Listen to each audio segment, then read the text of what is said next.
Baik, langsung saja kepada kemudian kampus bersama dengan SDMSI selaku moderator dari pertemuan kedua, waktu berpesan dipersilakan.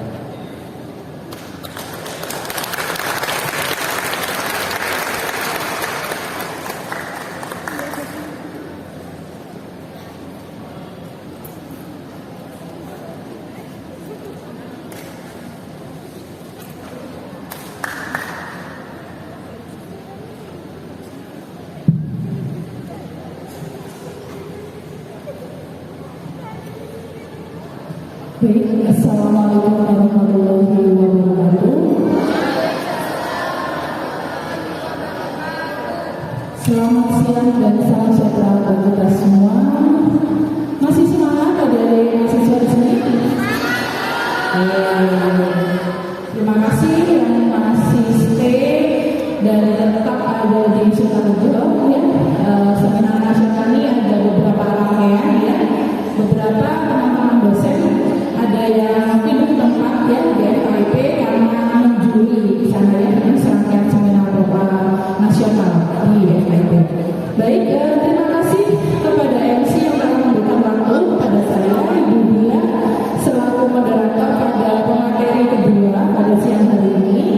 Dan langsung saja, selanjutnya adalah acara inti ya yang ditunggu-tunggu, yaitu pemateri kedua kita. Beliau sudah hadir di sini, Bapak Muhammad Hairul SPD MPD. Beliau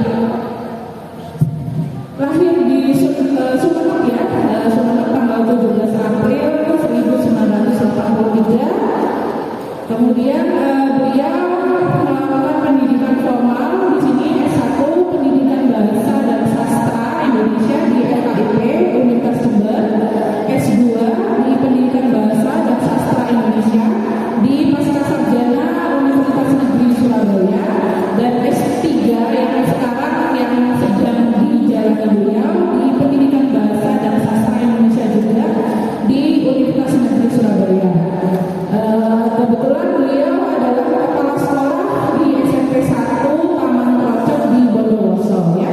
Banyak pengalaman organisasi yang beliau lakukan ya selama studi.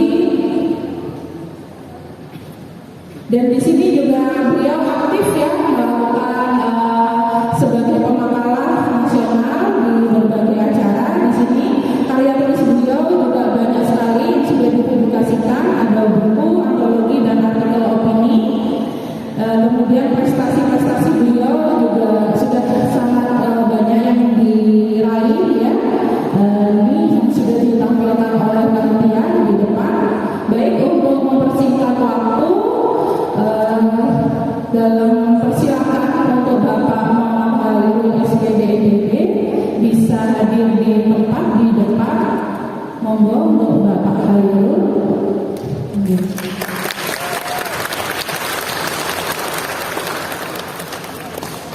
Baik, terima kasih Bapak Hairul SPD MPD. Di sini pemateri kedua akan menjelaskan terkait kurikulum merdeka ya. Nanti beliau akan memberikan penjelasan terkait kurikulum merdeka itu bagaimana. Nanti silakan untuk adik-adik mahasiswa disimak dengan baik ya. Nanti dipersiapkan pertanyaan-pertanyaannya yang mungkin ada disampaikan kepada Bapak Hairul. Nanti mungkin Bapak Hairul nanti akan menjelaskan bagaimana atau menjawab pertanyaan tersebut gitu ya. Oke, kesempatan untuk Bapak Hairul dipersilakan untuk penyampaian materi 90 menit Bapak. Oke, terima kasih. Bismillahirrahmanirrahim. Assalamualaikum warahmatullahi wabarakatuh.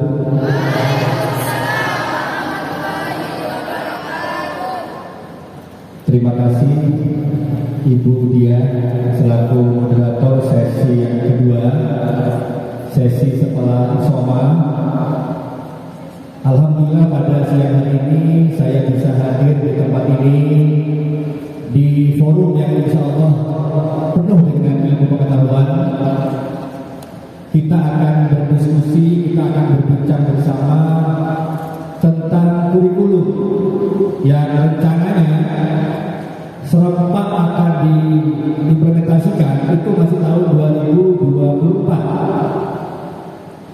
Jadi sekarang itu di lapangan atau di lembaga pendidikan dasar sampai menengah itu masih berlaku beberapa kurikulum dan rencananya serempak itu baru dilaksanakan 2024 tahun depan. Senang sekali pada siang hari ini saya bisa berjumpa kembali dengan teman-teman di program studi PGSD, khususnya adik-adik di HMPS Mercusuar. Saya tidak asing dengan HMP ini. Ini tahun keempat. Ini tahun keempat saya selalu dilibatkan dalam kegiatan yang diadakan sejak masih pandemi.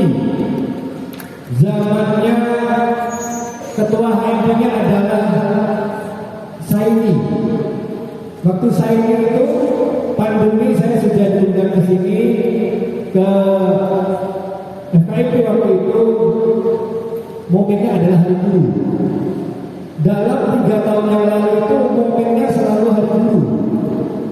Ada juga yang terakhir itu bedah buku merayakan asesmen tahun lalu ya, itu bedah buku merayakan asesmen. Dan hari ini kita di forum seminar nasional yang dalam rangkanya adalah Hari Pendidikan Nasional 2023. Berapa hari yang lalu ya Hari Pendidikan Nasional itu? Tanggal berapa Mas? Tanggal 2 Mei 2023. Dalam rangka apa tanggal 2 Mei itu dijadikan sebagai Hari Pendidikan?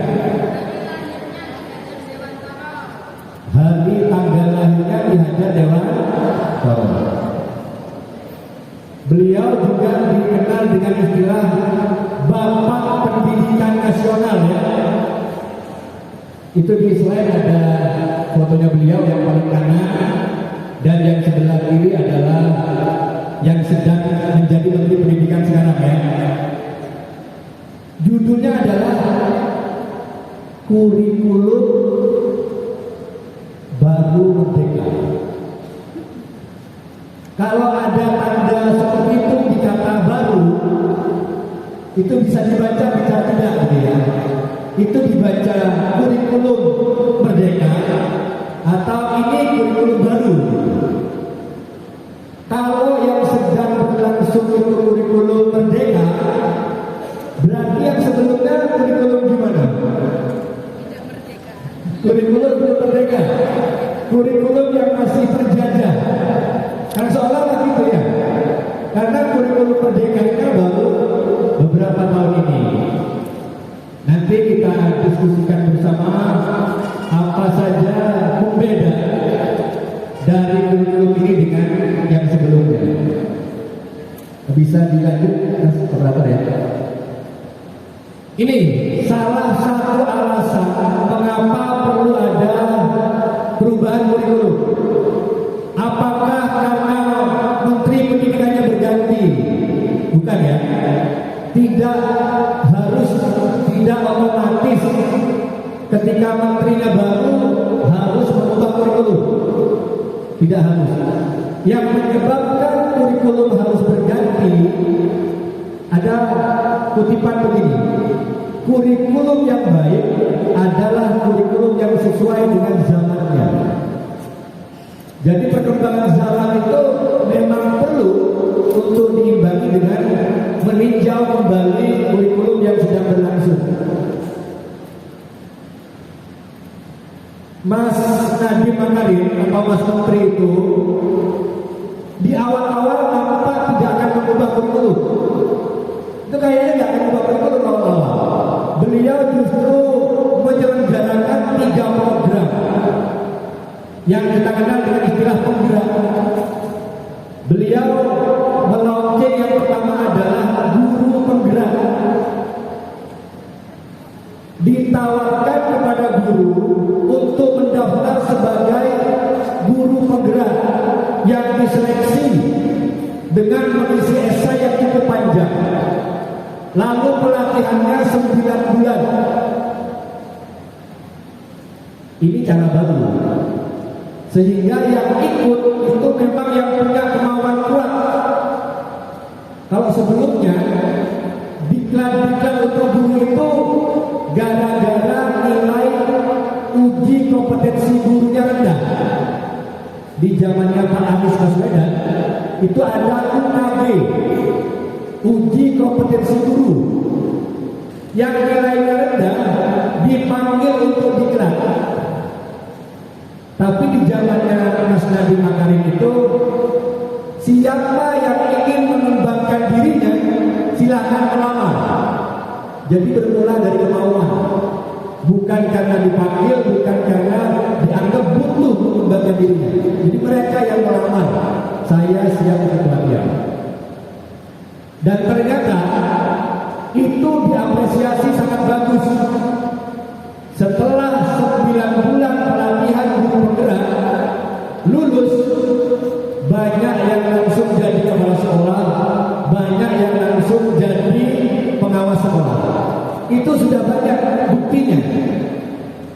Yang penting sudah pegang sertifikat guru penggerak, maka dia sudah punya dasar hukum untuk diangkat menjadi kepala sekolah dan pengawas sekolah.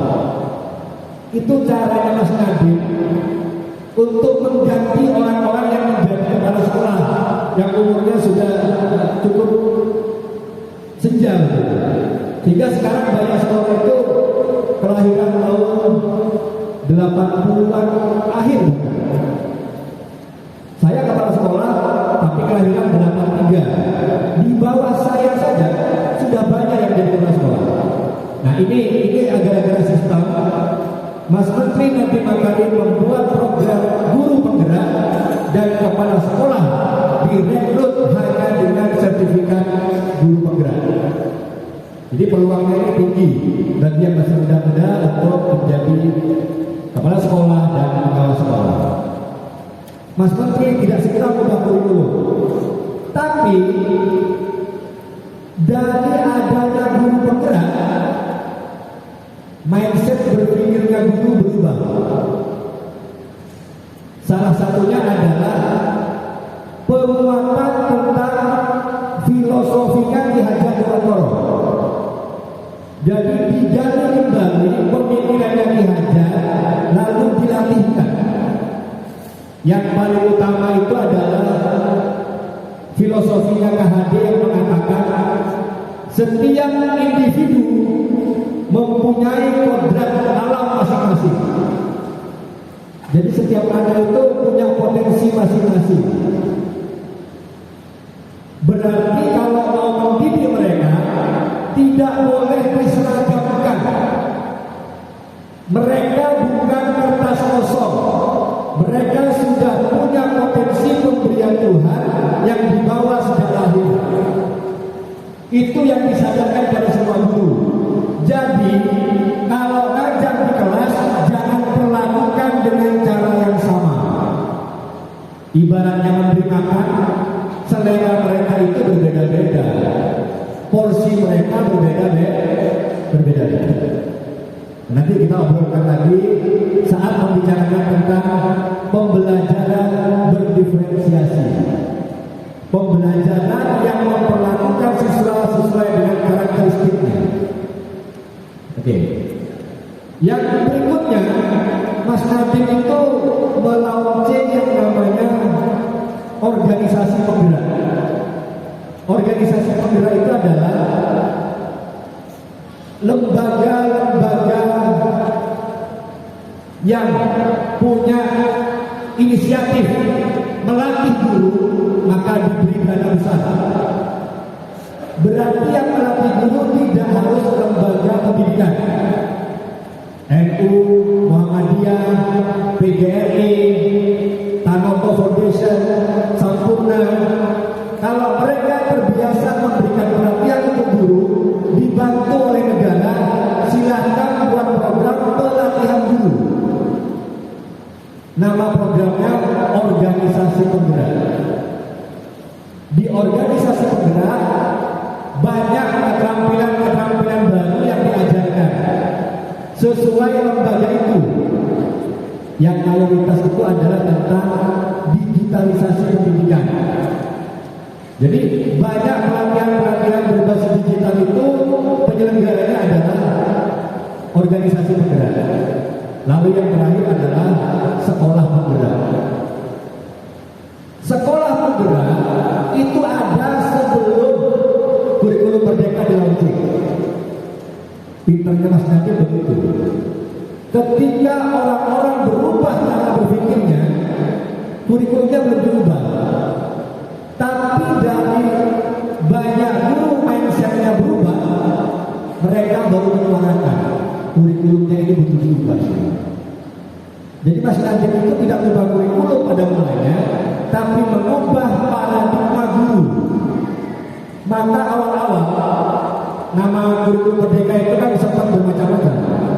Ada yang bilang akan ada kurikulum baru, kurikulum paradigma baru. Ada istilahnya, dilacak di internet ada.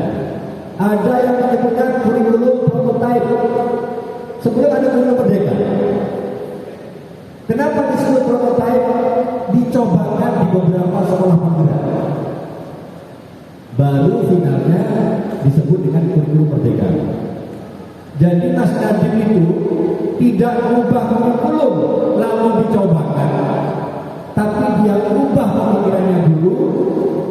Sekolah penggerak diberi proyek khusus, lalu setelah berjalan banyak di beberapa tempat, suara itu lahir dari bawah. Kurikulumnya butuh kita ubah, sehingga relatif tidak ada gejolak saat berubah kurikulum. Beda dengan ketika kurikulum 13 di launching mau dicobakan, terlalu banyak problematika, terlalu banyak kontroversi.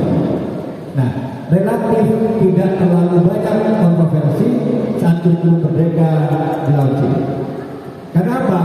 Guru-guru sudah banyak yang berubah mindsetnya. Beberapa sekolah sudah berhasil mencobakannya tapi tidak rame-rame. Baru suara datang dari bawah, kurikulumnya butuh kita ubah. Dan terbantukan oleh pandemi. Pandemi itu sangat membantu juga terkait dengan digitalisasi sekolah. Dulu guru-guru di sekolah itu enggan untuk belajar tentang teknologi, terutama yang sudah senior-senior itu. Tapi pandemi datang, mau tidak mau sekolah harus belajar daring, dan guru-guru itu akhirnya terbiasa untuk pembelajaran virtual menggunakan aplikasi-aplikasi dan sebagainya. Jadi di pandemi itu hikmahnya juga sangat banyak. Itu adalah gambaran kenapa kurikulum merdeka ketika di launching, ketika diluncurkan oleh Kementerian Pendidikan relatif tenang-tenang saja. Karena kesadaran tentang pentingnya berpikir filosofi KHD itu dihadiri sudah berubah di banyak guru penggerak. Lalu berlanjutlah program itu sampai sekarang, walaupun belum semua sekolah menerapkan IKM, implementasi kurikulum merdeka. Kurikulum merdeka membantu pemulihan pembelajaran. Pandemi itu disinyalir menyebabkan adanya lost learning. Dianggap beberapa daerah itu tidak ada pembelajaran, terutama yang digitalisasinya belum bisa maksimal. Maka kurikulumnya perlu penyesuaian. Dilanjut dulu Mas. Slide berikutnya.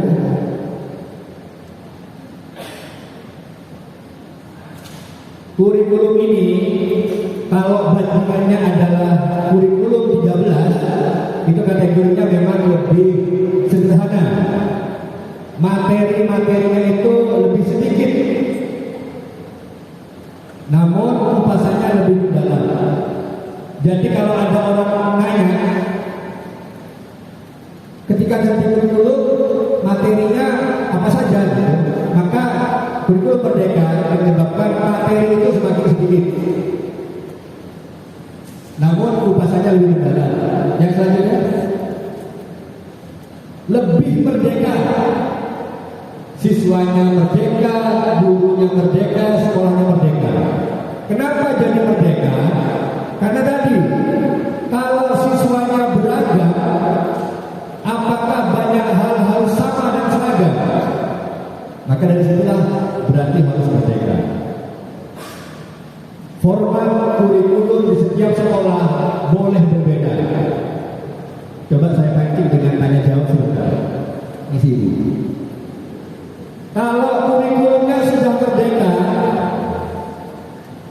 apakah masih perlu ujian bersama yang soalnya satu kabupaten sama dibuat oleh kabupaten? Ada yang mau menjawab lebih panjang dengan alasannya, apakah masih perlu ada ujian atau asesmen yang seragam sekabupaten dan soalnya sama berlaku untuk semua sekolah? Oke, silakan Mbak. Berdiri dan perkenalan dulu. Kita beri tepuk tangan ya.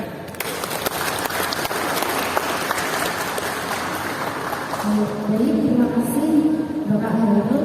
Perkenalkan teman-teman, saya Iqbatul Aliza. Saya dari kelas A angkatan 2020. Nah, kalau mengacu pada kurikulum merdeka yang saat ini sudah mulai akan disuarakan, menurut saya sudah tidak perlu lagi nih Bapak untuk memunculkan suatu kompetensi soal yang itu diserahkan untuk satu sekolah yang ada dalam kabupaten tersebut. Karena menurut saya kan di sini sudah memberi kebebasan untuk merdeka di setiap sekolahnya, dan di situ juga sudah ada kebebasan untuk suatu sekolah tersebut itu mengatur bagaimana nantinya untuk cara belajar murid, kemudian juga mengatur bagaimana cara pemahaman murid tersebut mendalami materi tersebut. Jadi dari situ tidak ada alasan ya untuk menseragamkan soal-soal tersebut, karena pada dasarnya sudah diberi kebebasan untuk memilih di setiap sekolah yang ada.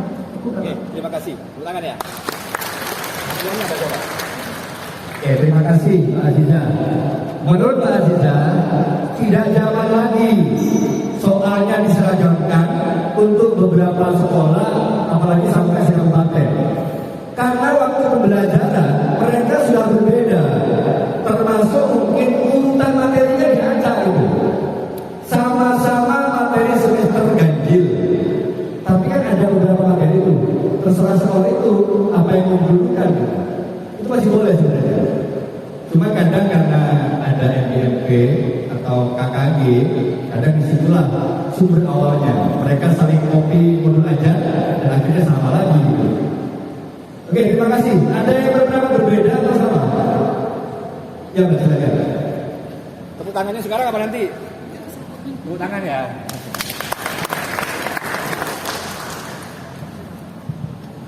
Baik, perkenalkan saya Sofia Ramadhani dari kelas B angkatan 2020. Menurut saya tadi juga sempat disinggung oleh narasumber yang pertama bahwasanya di kurikulum merdeka ini untuk asesmennya menggunakan tidak lagi yang namanya USBN atau ujian nasional seperti itu, tapi sudah menggunakan asesmen nasional yang mana AN itu atau AN itu disesuaikan dengan siswanya seperti itu, karena dalam proses pembelajaran yang diinginkan di kurikulum merdeka ini disesuaikan dengan kemampuan siswa, maka dari itu untuk asesmennya pun juga disesuaikan. Jadi tidak perlu untuk kemudian sekabupaten atau bahkan seprovinsi untuk ujian akhirnya itu disamakan. Cukup. Terima kasih.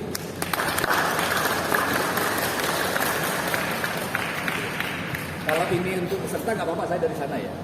Ada petugasnya nih. Ada Tugas untuk timnya audien atau peserta, dan saya tetap di sana. Tidak ada apa-apa. Padahal saya penindakan beberapa jadi jauh. Betul ya, bahwa dengan adanya kurikulum merdeka, maka sekolah itu fleksibel sekali dan tidak lagi adanya keseragaman saat ujian. Pertanyaan yang kedua,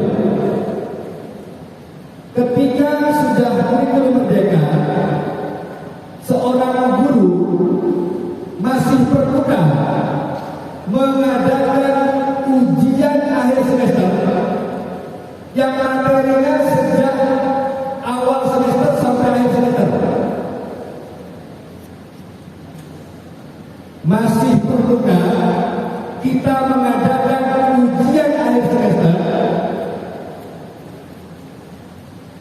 setelah melewati beberapa materi dalam satu semester? Adakah yang mau menjawab? Kalau ketemu mahasiswa itu saya paling tidak suka ngobrol lama, karena mereka orang-orang yang pemikirannya kritis, jadi tinggal diberi kesempatan untuk menyampaikan. Manakah dia? Ayo, ini esensi ya. Pertanyaan seperti ini akan membuat kalian mendalami merdekanya di mana. Apakah masih butuh penilaian akhir semester yang menguji materi 1 sampai materi akhir dalam 1 semester atau 6 bulan? Adakah yang mau mencoba jawab? Dan tidak ada istilah salah untuk mencoba. Tidak ada sanksi ketika Anda salah dan sebagainya. Adakah yang semester ada angkatan 2020 lagi ya? Ada lagi angkatan 2021, yang paling muda 2022. Perwakilan dari angkatan lain mungkin? Belum? Nah, ada itu ya. Ada mic-nya ada. Saya tidak mendekat ke sana, kasihan yang di depan nanti noleh gitu. Oke. Dinyalakan dulu. Sebelumnya perkenalkan, nama saya Mei Kamuswata Tika dari Prodi Mediasi Angkatan. Saya manggilnya Mbak siapa? Mei? Oke, lanjut Mbak.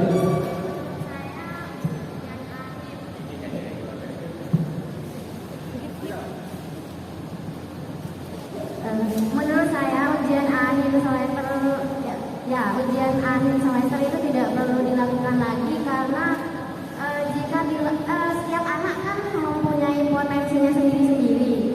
Itu yang dijunjung di kurikulum Merdeka. Jika masih semester, menurut saya itu masih mengeneralisasikan kemampuan anak didik.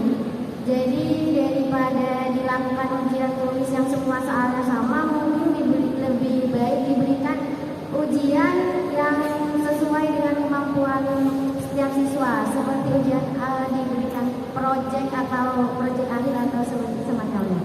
Terima kasih. Oke, terima kasih Mbak Mei. Tepuk tangan ya. Beberapa kayak kaget itu. Tuh, kok nggak ada ujian akhir semester ya? Siapa yang berani berpendapat berbeda? Beberapa nampak tuh ekspresinya. Kok bisa tidak ada ujian akhir semester gitu? Ayo. Ya ada Mbak. Mas ya, silakan Mas. Perlukah ujian akhir semester yang merangkum atau mengujikan materi-materi yang sudah lewat beberapa bulan yang lalu?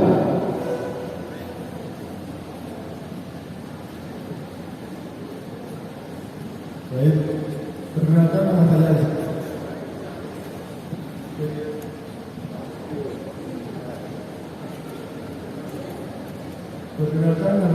Alfian dari 20A. Oke. Jadi menurut saya ujian akhir semester itu perlu dilaksanakan untuk kita mengetahui sebagai guru tentang perkembangan dari peserta didik ini, perkembangan belajarnya seperti apa. Nah, pendapat saya ini juga selaras dengan teori belajar BHC yang berpendapat bahwa seseorang akan dianggap berat dalam belajar apabila ia telah menunjukkan perubahan perilaku. Itu terima kasih. Terima kasih. Sama atau beda pendapatnya? Beda.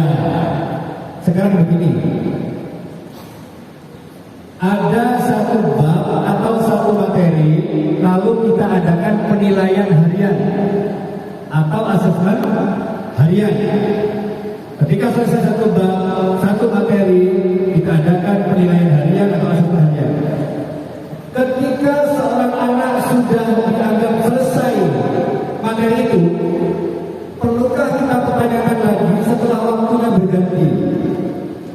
Adakah bolehkah materi sudah 6 bulan yang lalu ditanyakan 6 bulan berikutnya? Padahal saat diujikan di bulan pertama, anak-anak sudah tuntas semua. Konsep tentang penilaian sumatif akhir itu ada yang namanya penilaian akhir materi, penilaian sumatif materi. Kalau satu kemampuan sudah dimiliki di bulan pertama, apakah perlu kita cek lagi kemampuan yang sama itu setelah 6 bulan berikutnya? Maka penilaian akhir semester itu tidak lagi wajib ada. Anak yang sudah tuntas materi itu bisa dibelajarkan, itu sudah sah sebagai hasil penilaian. Masa anak-anak harus diminta lagi mengingat-ingat yang sudah 6 bulan lalu? Tuntasnya itu adalah tuntas per materi. Penilaian harian harus dipersering, penilaian proses harus selalu dilakukan. Yaitu bukan berarti tidak boleh. Cuma kemampuan anak itu sebaiknya dicek secara berkala. Selesai satu materi, adakan sumatif materi. Berarti kompetensi tertentu sudah dia miliki. Oke. Selanjutnya, ketika seorang guru silat misalnya ya, namanya adalah Sinto Gendeng. Gurunya siapa tuh? Gurunya Wiro Sableng. Kenal Wiro Sableng? Ya, kenal ya. Ketika Sinto Gendeng melatih muridnya dengan berbagai jurus, setelah semua jurus itu diberikan, apakah cara ngeceknya di akhir? Apa saja jurus yang saya berikan kemarin? Sebutkan. Apakah begitu? Atau bagaimana cara ngeceknya bagus? Apakah dicek nama-nama jurusnya, peragakan semuanya, atau ada cara yang paling efektif untuk mengecek bahwa jurus-jurus yang saya berikan sudah kamu kuasai? Itu nanti pengaruh pada cara penilaian yang efektif untuk dilakukan. Kalau cuma ditanya, berapa jurus yang saya ajarkan kemarin? 10. Apakah sudah benar mengecek kemampuan? Tidak. Apa saja nama jurus yang kemarin saya ajarkan? Disebutkan semuanya. Apakah sudah mengukur kemampuan? Tidak. Peragakan jurus mabuk, jurus lantotan. Kalau dia bisa memperagakan, apakah sudah efektif mengukur semuanya? Ayo, siapa yang mau mengusulkan ide cara yang tepat mengecek kemampuan dari beberapa jurus yang sudah diajarkan bagaimana? Oke Mas, silakan mikrofonnya ke belakang sisi kanannya. Tepuk tangan untuk dia.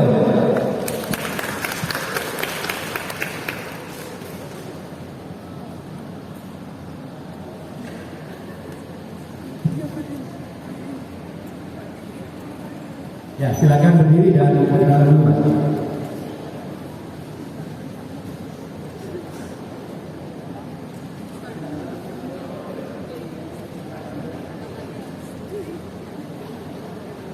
Bisa begini? Menurut saya yang di MCC itu ada Pak? Bisa buka ada kabel ya? Bunyi enggak?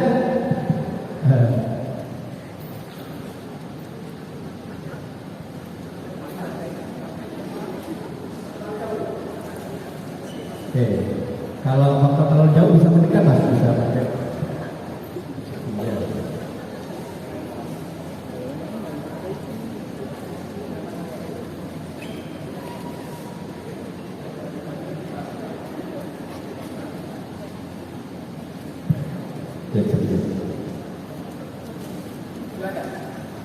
Menurut saya siswa itu harus disuruh oleh guru tersebut untuk memperagakan semua jurus yang pernah diberikan. Seperti kalau dalam organisasi saya itu namanya suruh-suruh, di mana kalau siswa sudah paham gerakan yang diajarkan oleh sang guru tersebut, siswa itu sudah bisa mengenal geraknya dan bisa memperagakan dengan baik, dan itu pun bisa dilihat oleh sang guru nanti. Anak ini sudah bisa mengenal geraknya atau tidak. Seperti itu, terima kasih. Oke, terima kasih kembali Bung Anak ya. Anak tersebut kalau mau kita cek sudah menguasai semua jurus atau tidak, suruh memperagakan semuanya. Benar gitu. Sekarang begini, ilmu itu diajarkan agar berguna.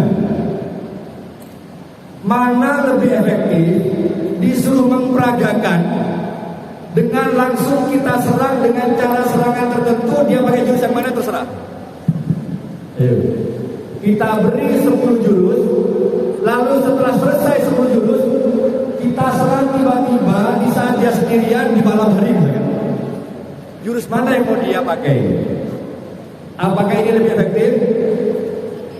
Kalau ukurnya ilmu itu adalah berguna dan bisa digunakan dengan tepat, maka sebaiknya dicobakan untuk mengatasi masalah. Beri satu masalah, berikan dia kebebasan mau jurus yang mana yang bisa digunakan untuk menyelesaikan masalah. Maka adik-adik sekalian, pembelajaran itu harus nampak nyata dan berguna bagi siswa. Hadirkan masalah dan ajari dia bagaimana banyak cara untuk menyelesaikan masalah itu. Merdekanya di situ. Apakah untuk menyelesaikan masalah hanya ada satu cara? Tidak.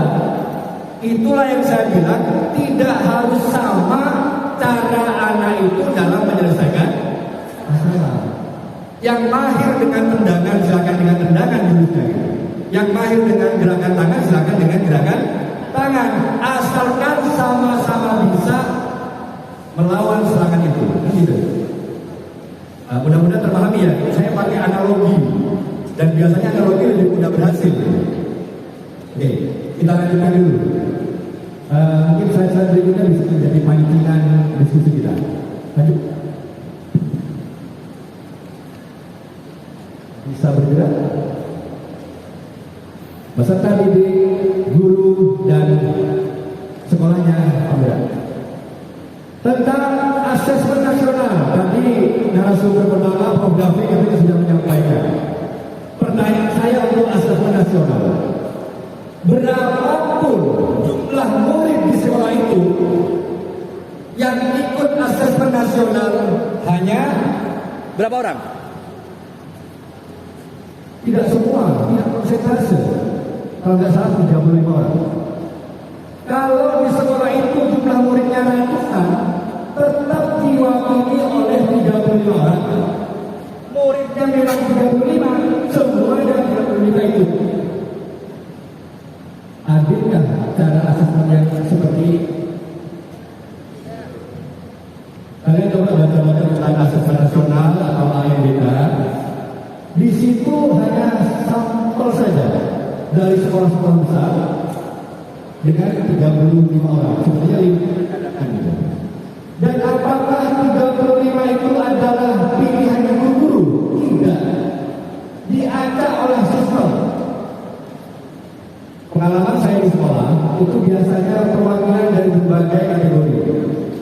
Yang maksudnya jalur prestasi ada perwakilan, jalur zonasi ada perwakilan, jalur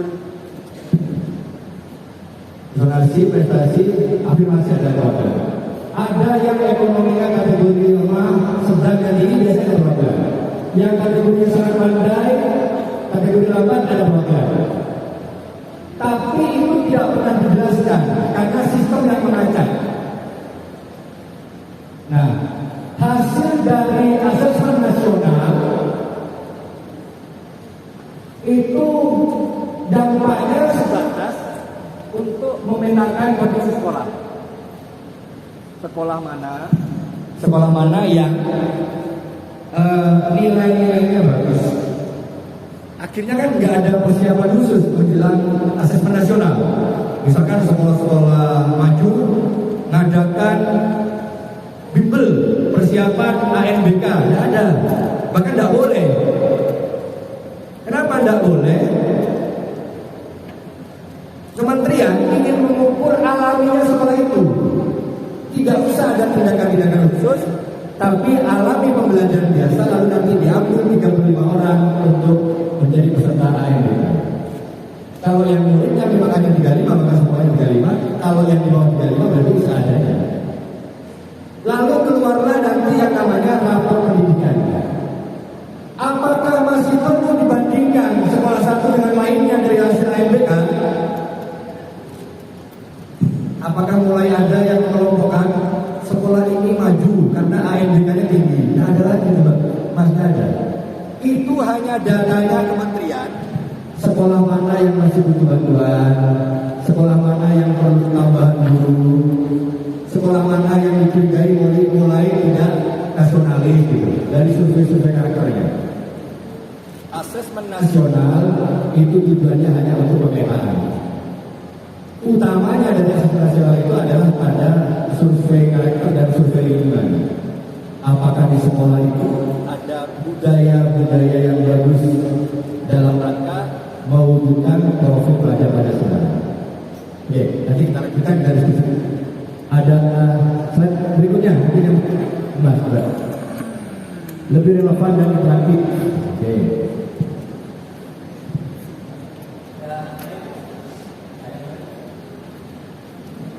Nah, lanjut dulu Pak, bukan, ini nggak terlalu. Jadi tujuan pendidikan sekarang yang utama itu adalah mewujudkan profil pelajar Pancasila. Di masa lalu, sebelum kurikulum 2013 itu kurikulum berapa? KTSP itu kurikulum 2006. Pada saat kurikulum KTSP, nilai-nilai karakter itu dipaksakan. Sudah ada materi, lalu dari materi itu ditanya, waktu kamu mengajarkan kami, apakah ada nilai karakter yang cocok? Itu kurikulum 2006. Kurikulum 13 berbeda. Kurikulum 13 disusun dengan karakternya ditentukan duluan. Contoh, kita tuh karakter anak itu saling menghargai. Lalu ditanya, coba mata pelajaran bahasa Indonesia agar anak bisa saling menghargai perlu diberi materi apa? Jadi targetnya karakter dulu. Di list karakter nasional yang dibutuhkan, lalu ketemu salah satunya saling menghargai pendapat atau perbedaan. Maka di sekolah ada namanya teks diskusi. Pernah dapat dulu? Tujuannya teks diskusi bukan sebatas apa itu diskusi, tapi targetnya adalah karakter. Apa karakternya? Bisa menghargai pendapat yang berbeda. Jadi kalau kurikulum berganti, jangan cuma tanya pendekatan pembelajarannya apa, materinya berubahnya apa, bukan begitu. Tapi targetnya K13 itu sebenarnya adalah karakter. Karakternya bisa menghargai pendapat yang berbeda, diajarkan melalui materi bahasa Indonesia, teks diskusi. Dengan berdiskusi berarti anak terlatih untuk menghargai perbedaan pendapat. Nah, kurikulum Merdeka tujuannya itu sebenarnya adalah mewujudkan profil pelajar Pancasila.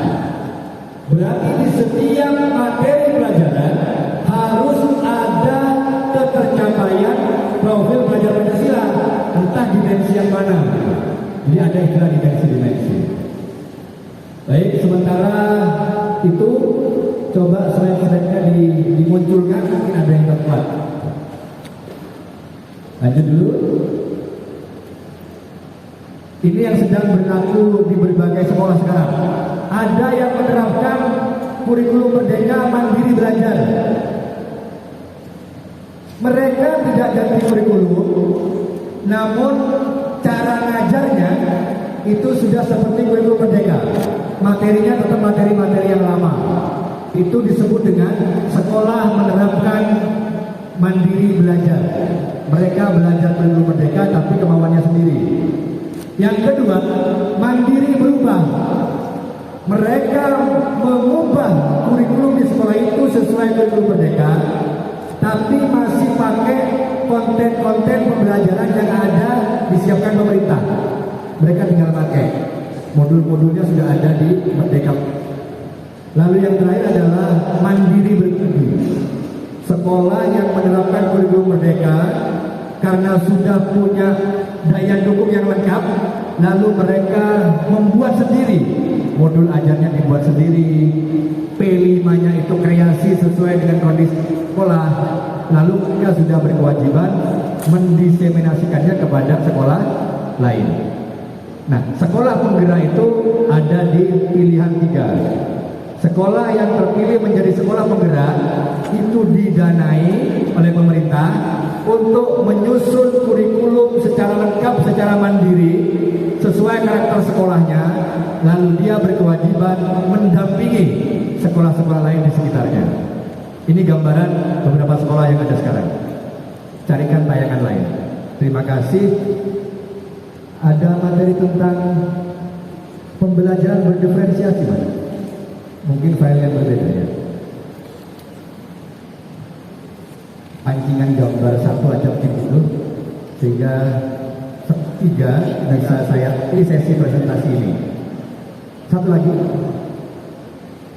Nah, hari ini saya akan mengajari kalian cara memanjat pohon. Ini pembelajaran masa lalu ya. Semua siswa di kelas diperlakukan sama. Padahal mereka adalah yang berbeda-beda kemampuannya. Ini gambaran pendidikan masa lalu. Kita ngajarnya dengan cara yang sama, tujuan pembelajarannya sama, memanjat. Emangnya semuanya bisa manjat? Tidak bisa.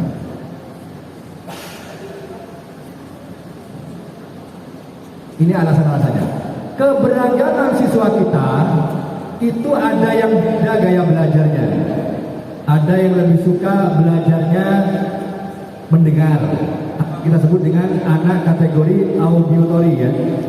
Anak yang lebih suka belajarnya dengan melihat visual.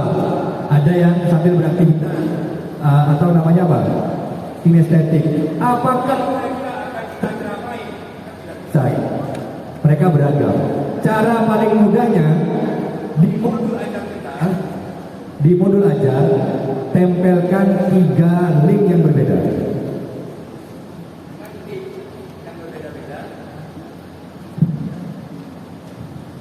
Dengan link yang berbeda-beda, kita bisa melayani anak yang beda gaya belajar. Maka pembelajaran sekarang itu boleh modul ajarnya itu banyak link. Bagi yang gaya belajarnya auditory, hubungi link ini. Di situ nanti banyak penjelasan audio. Bagi yang gaya belajarnya visual, hubungkan ke link yang di situ banyak gambar. Anak kinestetik, hubungkan dengan link yang memandu bagaimana cara dia beraktivitas. Jadi gaya belajar itu bisa begitu caranya. Gaya belajarnya berbeda,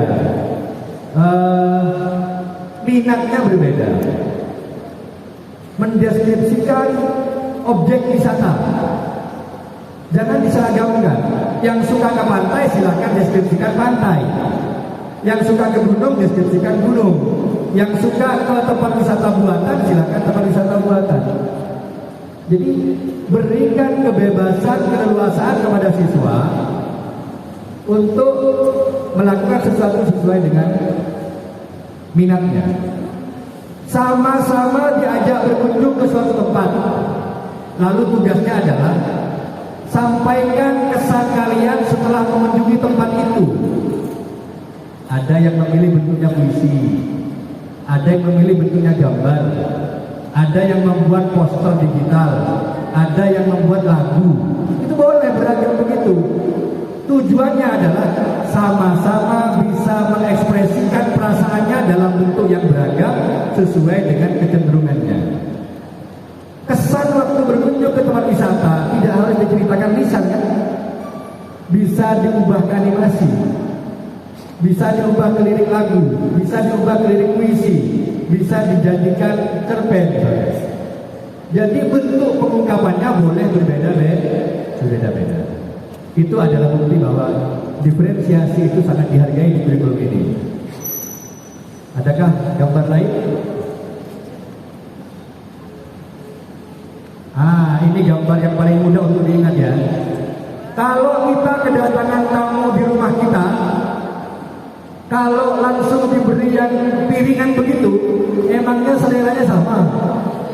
dan sama. Itu namanya pembelajaran tradisional. Dipaksa porsinya, nasinya segitu, lauknya itu. Kasihan kan ya? Ada yang anggap porsi itu terlalu banyak, ada yang anggap porsi itu terlalu sedikit. Maka yang sebelah kanan itu pembelajaran berdiferensiasi. Ambillah nasinya secukupnya menurut kamu, dan itu pasti berbeda-beda. Milihlah lauk sesuai yang kamu inginkan, itu pasti berbeda-beda. Demikian yang bisa saya sampaikan untuk sesi berbagi ini. Sungguh kasihan ditinggal kekasih. Cukup sekian, terima kasih. Assalamualaikum warahmatullahi wabarakatuh.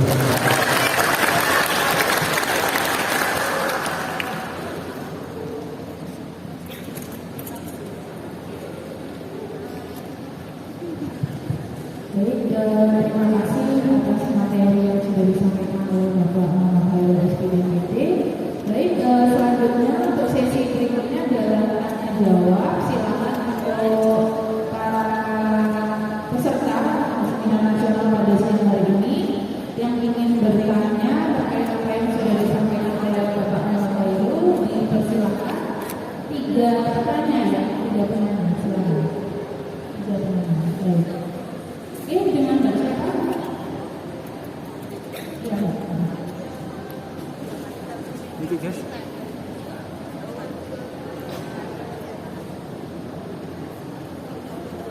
Panitia minta tolong.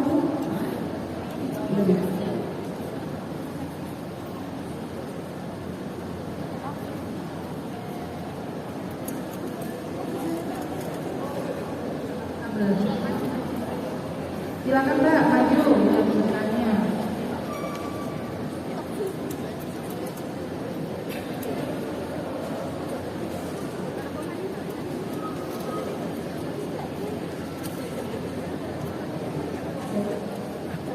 Baik, sebelumnya terima kasih atas kesempatannya ya.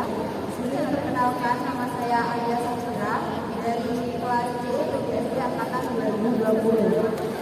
Di sini saya ingin bertanya terkait materi yang sudah disampaikan oleh Bapak Gubernur mengenai Kultur Merdeka. Mungkin pertanyaan saya mungkin sudah dibahas atau bagaimana, mohon maaf kalau tidak.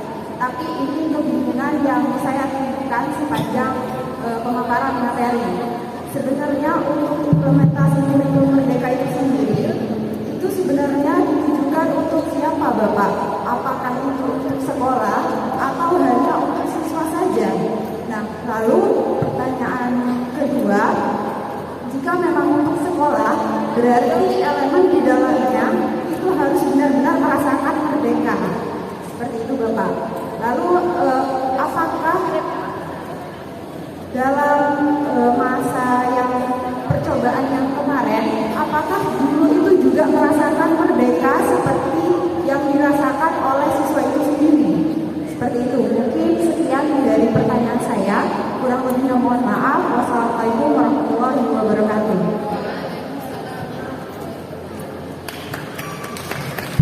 Baik, silakan untuk pertanyaan kedua. Kami tampung dulu ya Mbak, yang pertama. Silakan yang kedua.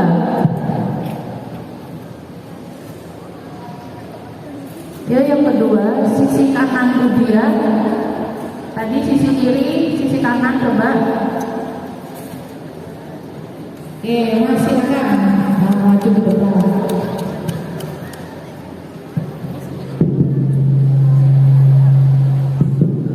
Bismillahirrahmanirrahim. Assalamualaikum warahmatullahi wabarakatuh. Waalaikumsalam warahmatullahi wabarakatuh. Perkenalkan, nama saya Tasbih Setia Indrawan dari kelas B angkatan 2020 PGSD Universitas Bandung.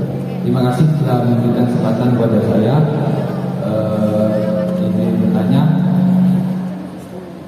bahwasannya dari pemateri Bapak Khairul menjelaskan bahwasannya dalam Kultur Merdeka ini pembelajaran itu lebih ke pembelajaran diferensiasi, bukannya pembelajaran tradisional. Nah, yang saya tanyakan itu bagaimana merancang suatu pembelajaran yang berdiferensiasi, artinya disesuaikan oleh setiap peserta didik yang ada di sendiri.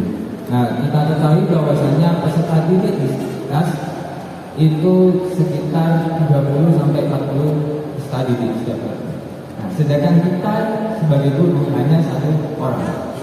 Nah, kita sepertinya dituntut untuk bisa menyesuaikan setiap kemampuan daripada peserta didik tersebut. Nah, saya tegaskan lagi bagaimana cara melakukan pembelajaran yang berdiferensiasi ini sebaiknya. Mungkin cukup sekian dari saya. Baik, terima kasih. Untuk pertanyaan yang kedua, pertanyaan terakhir yang ketiga. Ya, oke Mbak, silakan maju ke depan.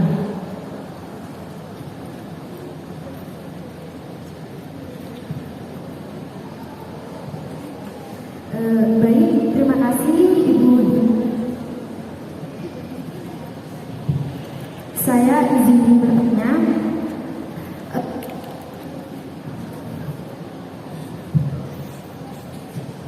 Mengenai ini Bapak, dalam kurikulum Merdeka ini kan suatu kurikulum yang baru gitu. Nah, bagaimana cara seorang guru ini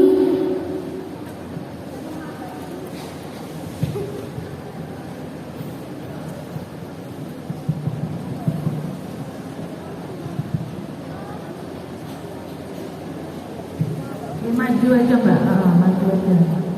Bagaimana cara seorang guru memahami, terus terputus. gitu. Ini dulu. Sebenarnya ini saya mau cerita sedikit ya. Sebelumnya ketika saya mengikuti kampus mengajar kemarin, nah bahwasanya itu dengan adanya pembaharuan kurikulum Merdeka ini, itu masih banyak sekali guru itu yang belum paham atau masih mengalami kebingungan di kurikulum Merdeka ini. Intinya bagaimana sih cara saya ini memerdekakan siswa-siswa saya seperti itu. Nah, yang saya tanyakan bagaimana untuk memahamkan seorang guru ini mengenai adanya pembaruan kurikulum Merdeka ini. Itu Bapak. Terima kasih. Oke, mau diulangi lagi ya pertanyaan ketiga. Jadi bagaimana untuk memahamkan ke siswa terkait kurikulum Merdeka itu Mbak? Oke, baik. Terima kasih kepada para penanya. Ini sudah ada 3 Pak Hairul, 3 pertanyaan. Untuk yang pertama terkait implementasi kurikulum Merdeka yang itu ditujukan kepada siapa? Jadi yang pertama, yang kedua, jika untuk sekolah apakah sudah benar-benar merdeka? Jadi, pertanyaan yang ketiga, apakah guru juga sudah merasakan terkait kurikulum Merdeka itu? Pertanyaan pertama ada 3. Oke, mohon. Baik, terima kasih. Kita beri apresiasi untuk ketiga penanya. Pertanyaannya bagus-bagus. Kurikulum Merdeka itu yang merdeka adalah gurunya, sekolahnya atau siswanya, ya. Kemerdekaan sekolah salah satunya nampak di dia boleh mengubah urutan materi karena tidak lagi akan diujikan secara massal di lingkup yang lebih luas. Mana yang dianggap perlu didahulukan, silakan didahulukan. Apa yang menyebabkan materi tertentu didahulukan? Misalkan materi penulisan karya tulis ilmiah itu ada kelas 9. Tapi lomba karya tulis ilmiah remaja hanya bisa diikuti oleh anak kelas 8 dan kelas 7.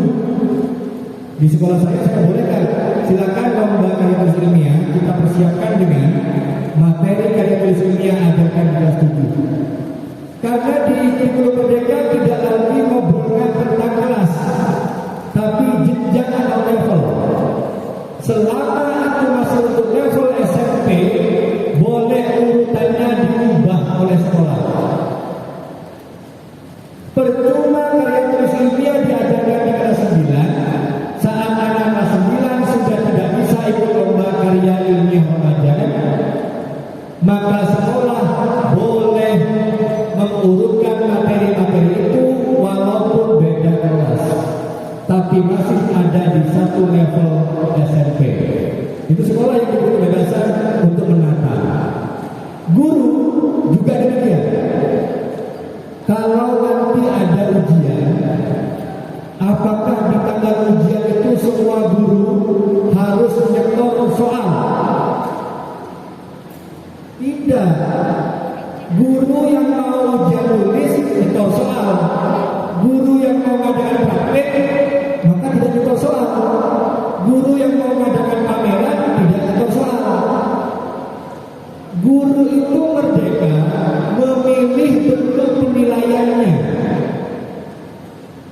Tidak hanya semuanya ujian dan tulis.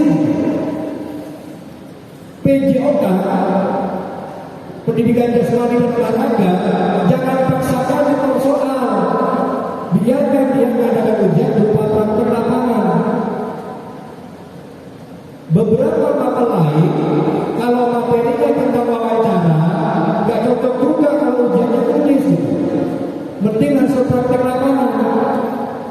Pelajaran prakarya, pelajaran seni budaya, sebaiknya bukan ujian tulis, bisa pameran. Itulah yang dibahas kita waktu ngobrol tentang perayaan atau merayakan asesmen merdeka. Jadi guru itu memilih asesmennya merdeka sesuai dengan bentuk asesmen yang cocok. Kalau siswanya seperti tadi, merdekanya adalah aku akan mengungkapkan kesanku waktu berkunjung ke wisata itu dalam bentuk musik, dalam bentuk gambar, dalam bentuk tulisan, dalam bentuk video. Sama-sama boleh. Yang penting adalah mampu mengungkapkan perasaannya dalam berbagai bentuk sesuai dengan yang diminati. Sampai sini paham? Siswanya merdeka, gurunya merdeka, sekolahnya merdeka. Jadi jangan nilai sekolah itu sudah kurikulum merdeka atau tidak hanya dari pengakuannya. Ada yang sudah kurikulumnya disebut merdeka, tapi cara gurunya ngajar belum nampak merdekanya. Maka yang lebih utama adalah perubahan paradigma atau cara berpikirnya seorang guru. Maka disitulah butuh kepala sekolah yang gaya berpikirnya progresif, yang revolusioner, yang tidak harus sama dengan sekolah lain, tapi berdasarkan data diagnosa sekolah. Sementara untuk pertanyaan pertama atau pertanyaan pertama, mudah-mudahan semua sudah terjawab. Saya kembalikan lagi kepada moderator. Terima kasih Pak Heru. Bagaimana untuk pertanyaan pertama, Mbak? Apakah sudah cukup jelas? Ya, oke, baik, terima kasih. Untuk pertanyaan kedua, bagaimana merancang pembelajaran berdiferensiasi yang sebaik mungkin, Pak Heru? Di kelas itu ada 32 siswa yang ngajar satu orang. Masa bisa satu orang melayani 32 siswa yang berbeda? Ada istilah asesmen diagnostik. Asesmen diagnostik itu dilakukan di awal pembelajaran untuk ngecek dua hal. Yang pertama non kognitif, jangan ngecek pengetahuan, boleh dicek suasana perasaan mereka. Jadi sebelum mengajar, upayakan kenali dulu perasaan siswa. Siapa yang sedang sangat bahagia, misalkan begitu. Siapa yang sedang sedih, nggak apa-apa. Seorang guru harus peduli terhadap kondisi siswanya. Kalau mereka hampir semuanya sedang sedih, maka sampaikan untuk ice breaking terlebih dahulu dan sebagainya. Diagnosa lebih awal ya. Ada 3 bentuk cara mengajar agar bisa berdiferensiasi. Yang pertama kontennya. Mau mengajarkan tentang mengungkapkan isi pikiran dan perasaan.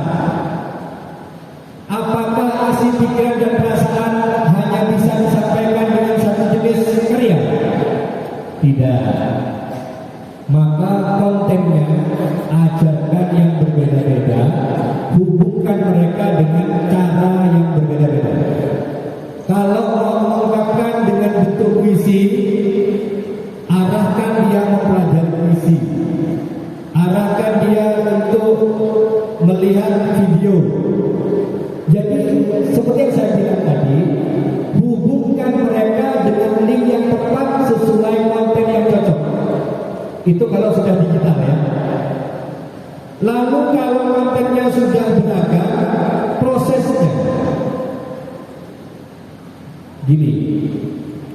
Anak yang berbeda-beda tadi sebaiknya bikinkan grup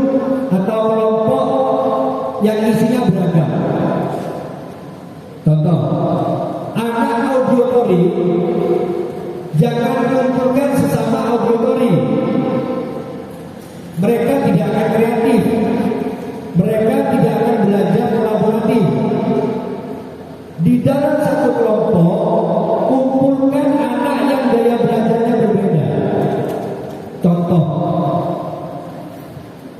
dalam kelompok itu ada yang mencarikan konsepnya.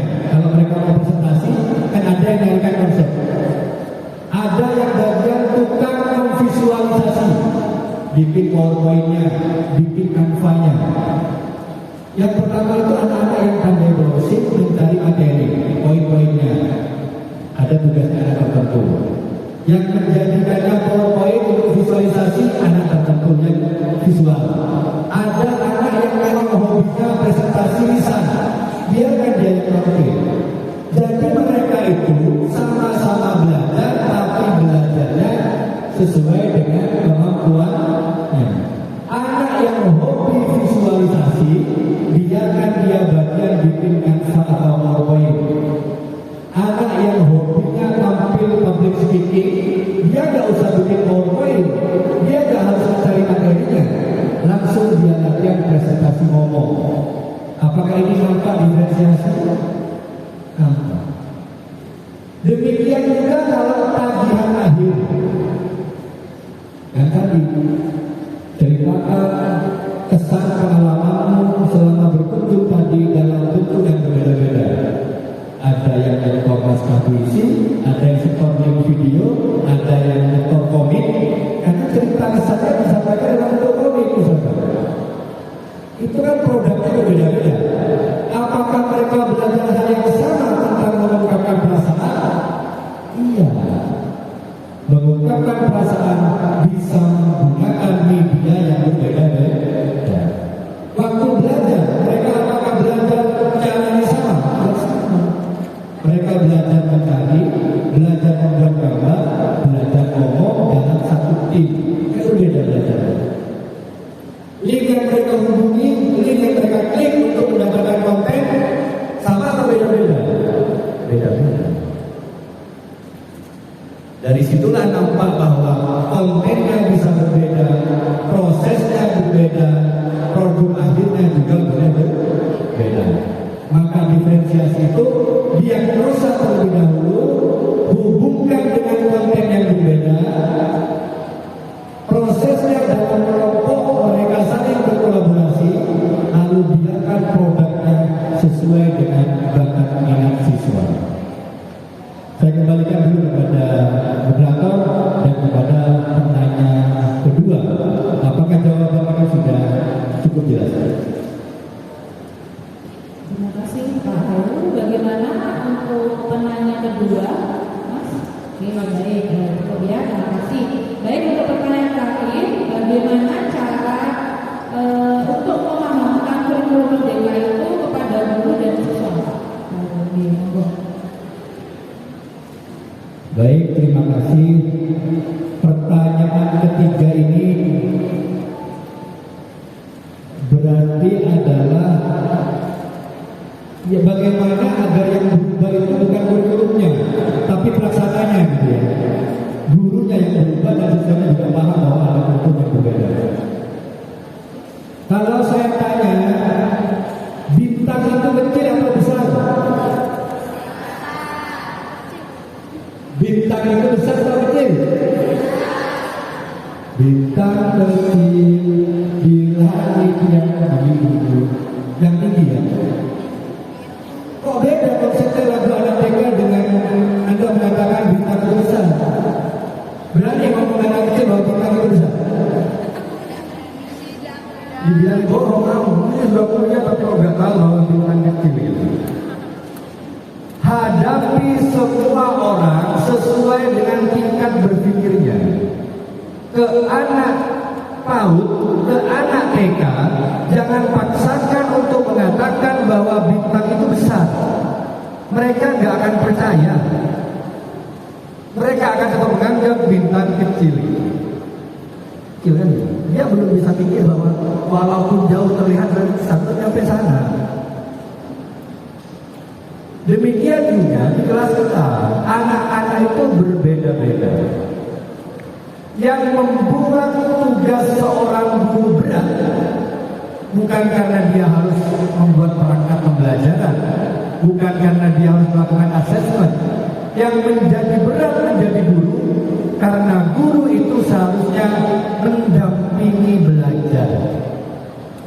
Kalau mendampingi belajar, berarti kita harus mendekati siswa dan menyesuaikan diri kita dengan siswa kita.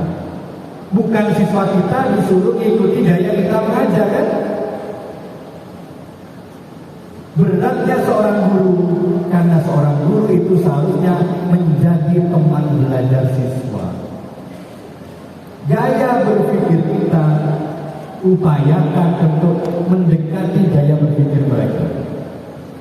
Anak SD jangan paksa kita bilang bahwa bintang itu besar gitu ya. Jadi pendekatannya juga harus berbeda. Ketika guru sudah sadar bahwa anak-anak kita itu berbeda, maka harapannya dia bisa mengubah gaya mengajarnya. Gaya mengajar yang ceramah bukan berarti tidak boleh. Di masa lalu itu sangat berhasil.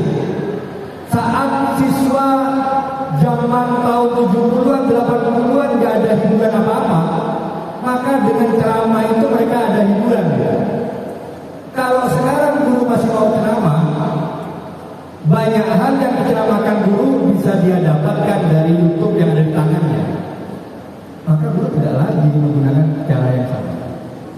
Jadi kalau ditanya bagaimana cara mudah untuk membuat guru-guru paham tentang kurikulum merdeka, sadarkan bahwa siswa kita itu tidak seragam, dan ketika kita maksa mengajarkan dengan cara yang seragam, berarti kita tidak mengajari mereka dengan strategi yang tepat. Jadi esensi dari pedagogi adalah mengenali karakter setiap siswa. Haram hukumnya seorang guru, seorang wali kelas tidak punya data tentang gaya belajar siswanya, tidak punya data minat siswanya, tidak punya data kelas ekonomi siswanya. Seharusnya siswa itu kita kenali banyak hal saat dia didiagnosa. Ahmad Fatoni, gaya belajarnya visual, ekonomi menengah, suka belajar di keramaian, kecerdasannya seni. Itu harus punya. Sehingga guru itu akan berfokus mengembangkan Ahmad Fatoni pada bidang seni dan akan membiarkan dia untuk belajar di keramaian.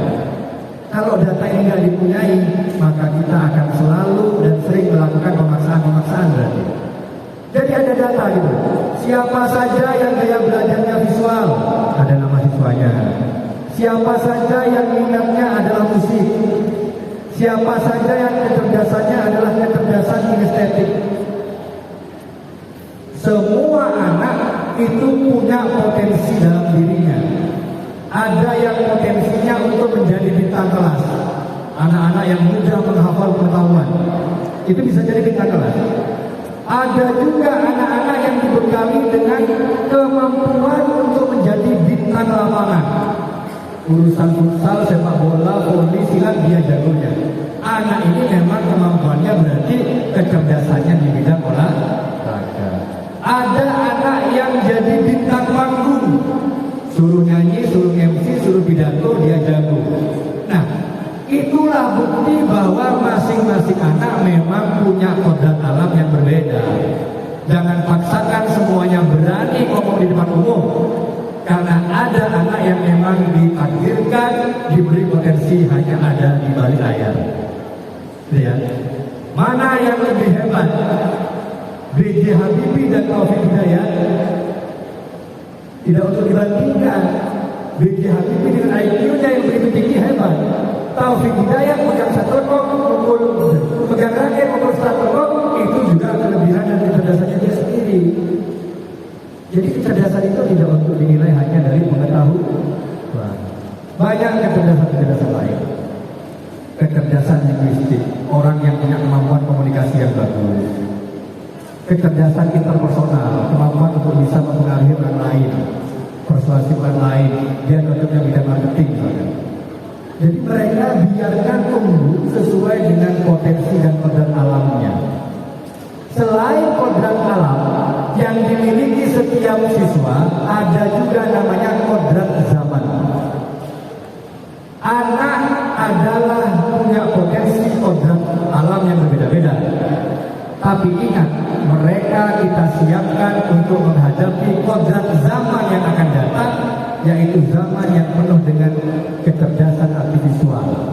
Maka bekal teknologinya sama-sama harus diberikan.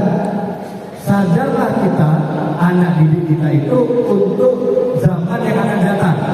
Maka jangan jauhkan dia dari teknologi. Jadi kaitannya dengan artificial intelligence adalah di situ. Ada kodrat zaman yang akan dihadapi oleh siswa kita, walaupun saat mendidik kita pahami kodrat alamnya. Demikian jawaban saya untuk penanya yang ketiga.